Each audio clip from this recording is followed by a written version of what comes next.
gathering of students and parents and faculty. And it reminds me that my task here is one that I must take very seriously and do it in a very short time.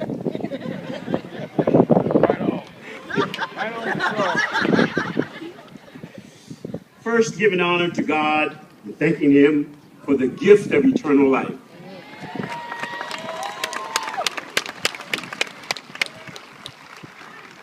To my parents, Archie and Curly Johnson, who laid the roots for and gave me wings to fly.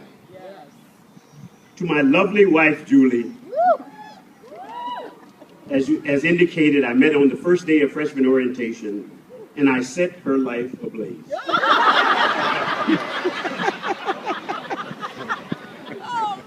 To my daughters, Joy, Larice, and Joelle Devon, who in turn set my life ablaze. To my late in-laws, Gladys and Winford Hamilton, who dedicated, as he said, so much to this community. To Dr. Hamaka, to the distinguished administration, faculty and staff, to the Board of Curators, to our new president, not with us today, and leader, Dr. Kevin Rome, and to today's graduates, families, and friends, I congratulate you again, and I applaud you.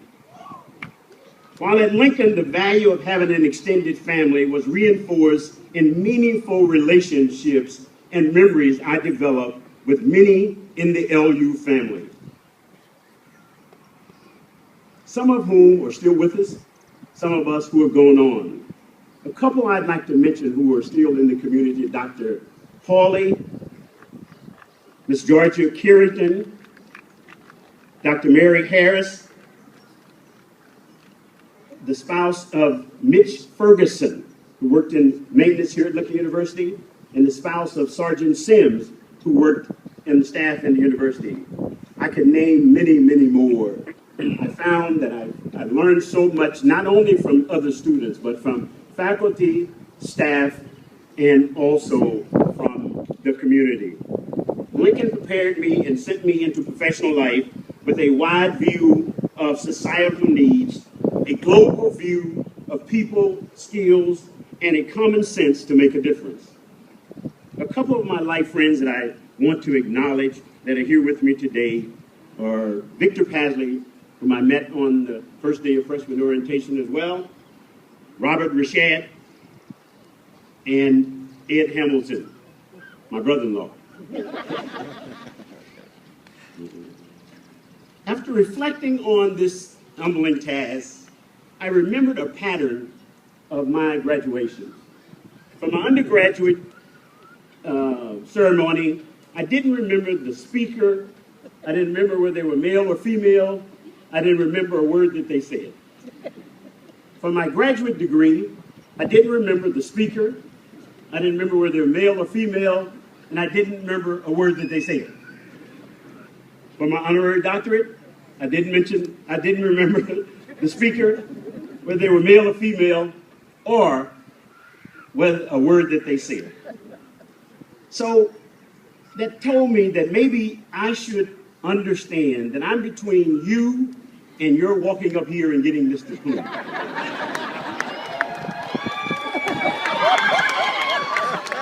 So therefore, unless I have something short, memorable, and maybe a few things for you to take away, I should probably move on. All right? But I did a little research on the most memorable and the shortest speech in history. The story is that Winston Churchill in 1941 went before the students in the school that he graduated from, and he made the shortest and the most memorable speech. He stood before the students and he said, never, never, never, never, ever, ever give up, and he sat down to wide applause. Now, I'm sure if I sat down now, it would probably be wide applause as well. But Julie told me that should take a little bit longer, that was not enough. So let me just try to get through this pretty rapidly. We all are an impossibility, existing in an impossible world, in an impossible solar system, in an impossible universe. What are the chances that you would be here today, a living, breathing human being, at this point in time? What are the chances that you would be here today receiving a degree from what was originally Lincoln Institute for colored students, but an improbable human relationship between colored soldiers and their white lieutenant created this school. And they not only had a goal, but they had a purpose. And that purpose was bigger, it was broader, it was deeper, and it was more abundant. And they formed the foundation for this beautifully diverse student body, faculty, staff, and families. I want to give the soldiers and that lieutenant a round of applause.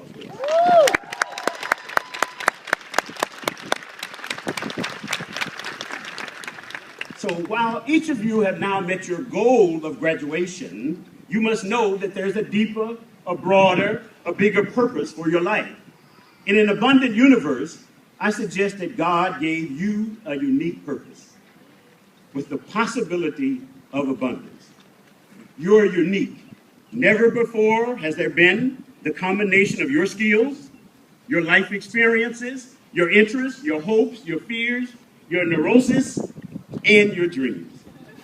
Unique, too, is the contribution you alone can make to this world in desperate need. Purpose will be something that will call persistently over time and might not be what you majored in.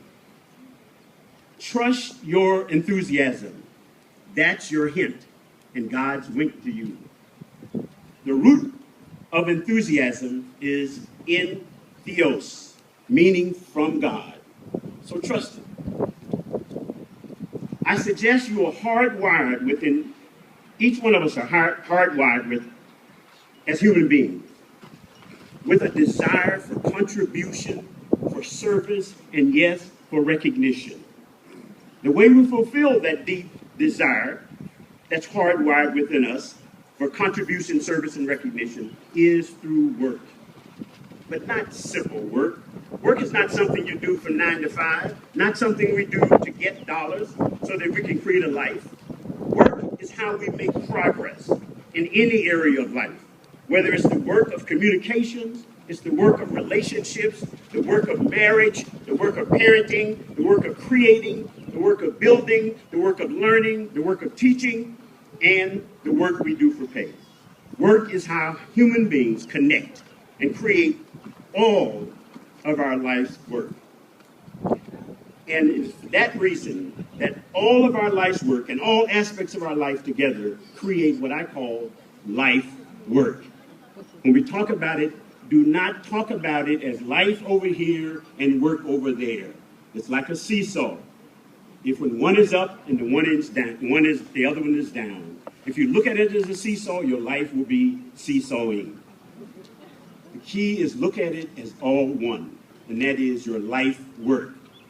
And life work has a purpose, and once you understand your purpose, then you are ready to venture out and find this abundance that the good Lord has made for you. But there are two things to remember. One, first we need to find purpose, but then there is an intricate web of relationships necessary to achieve your purpose. So purpose without relationships is not going to get you too far. Relationships without purpose will not get you too far. It's purpose and relationships that will allow you to make the difference that God puts you here for. Goals are for you, purpose are for someone else. We were put here to serve someone else. You need to find that thing, those things that you need to serve. For example, your parents had a purpose. They had a purpose, they had a goal to have a child, but they had a purpose for that child. And you are realizing that purpose, and that's why these parents are so excited to see that not only did they achieve their goal, but you're achieving their purpose. Now, what's the message for you? You had a goal to receive your degree, but what's going to be your purpose? The goal is your what? Your purpose is your why in life. Find that purpose. You were not meant to end here. This was for you, but it also helped fulfill a parent's purpose. The real thing here, though, is you now have to set out and find that purpose for yourself. It's really important. You will not find happiness unless, I say, continued happiness, unless you find that purpose. Listen to the hint. Listen to that enthusiasm. I majored in elementary education. I got a master's in elementary school administration, and I've never taught. I went into business. But what I found out is the learning that I got from those and being an educator has helped me throughout business. There was a call that I had that was beyond the classroom. I realized there's a global classroom that was calling me. And that's the call that I answered. And so I'm saying to you, find the thing that you are called for. Now, also in life, there will be setbacks. Setbacks. When I was in the second grade, why are you laughing? When I was born in Neelyville, Missouri. I moved to Poplar Bluff. That's 18 miles away. But they thought I was ready for the second grade. My birthday was in late October. I got to Poplar Bluff, and I ran into a teacher named Miss Muriel Diggs, who was a Lincoln graduate. And I was in class for about 4 weeks, and she, one day, picked me up, walked me from a classroom around to another classroom. And I was in second grade, which was the first grade classroom. And she said, "You will be very successful here." Now, I actually thought I got promoted. I've learned later in life that I did not get promoted. But she put me back to give me a greater foundation to leap forward. And I'll tell you, there will be setbacks, but they're meant for a purpose as well. It's really important for you to understand that. The other thing is that it's important to understand that everything is not going to go your way. My first English paper when I came to Lincoln University, I've been channeling all these professors, was Mr. Klaus. And I was an honor student in high school, and I came and wrote this first paper, and he came back and he had a big F on it that was as big as the whole paper. And I was devastated. Now I'm off to college, and I'm kind of feeling good about myself. And so he says, "If you'd like to talk about your paper, anybody want to talk about the paper, come and see me." So I went to see him, and I couldn't wait to get in to see him. And he said, "Mr. Johnson, you are now in college. That paper that you wrote and got an A on at Poplar Bluff High School will not make it here. And now you're talking about getting a message on my first paper, and how important that message was. It was extremely important. And after that, I began to figure out that it must be something different that I need. And I found that inside of me, I found it. I was prepared for it. I just didn't know that I need to reach that high." As I end, I'm reminded of a story of a lady. I saw it on the internet, actually. She had 3 strands of hair. And one day she woke up and says, "I think I'll braid my hair." And she had a wonderful day. The next day she woke up, she had 2 strands of hair.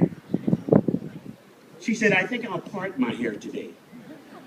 Right down the middle. And she had a grand day. The next day she woke up, she had 1 strand of hair. She said, "I'm going to wear a ponytail." And she had a fun day. Next day she woke up, not a single hair on her head. She says, "Yippee, I don't have to do my hair today." There are three keys to success. First is attitude. Say it with me. Attitude. The second one is attitude. Attitude. The third one is attitude. Attitude. All right. And so I want you to remember that. The other thing I want to end with is